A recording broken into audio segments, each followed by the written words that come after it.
भगवान श्री कृष्ण ने द्वारका नगरी को समुद्र के किनारे पर स्थापित करने का निर्णय लिया और इसे अपना महल और राजधानी बनाया। इसके पीछे कई पौराणिक और रणनीतिक कारण थे। 1. कंस के बाद मथुरा पर खतरा। जब श्री कृष्ण ने कंस का वध किया तो कंस के ससुर जरासंध, जो मगध का शक्तिशाली राजा था, ने कई बार मथुरा पर आक्रमण किया। मथुरा बार बार आक्रमणों से सुरक्षित नहीं रह सकती थी, इसलिए श्री कृष्ण ने अपनी यदुवंशीय प्रजा की सुरक्षा के लिए मथुरा छोड़कर एक सुरक्षित स्थान पर जाने का निर्णय लिया।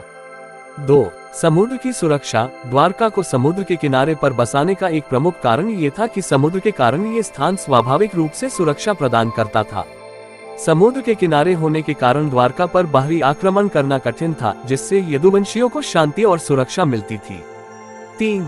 श्री कृष्ण की इच्छा। पौराणिक कथाओं के अनुसार श्री कृष्ण ने वरुण देव, समुद्र के देवता, से प्रार्थना की और समुद्र के अंदर भूमि प्राप्त की। इस भूमि पर उन्होंने विश्वकर्मा की सहायता से एक अद्भुत और भव्य नगरी का निर्माण कराया, जिसे द्वारका कहा गया।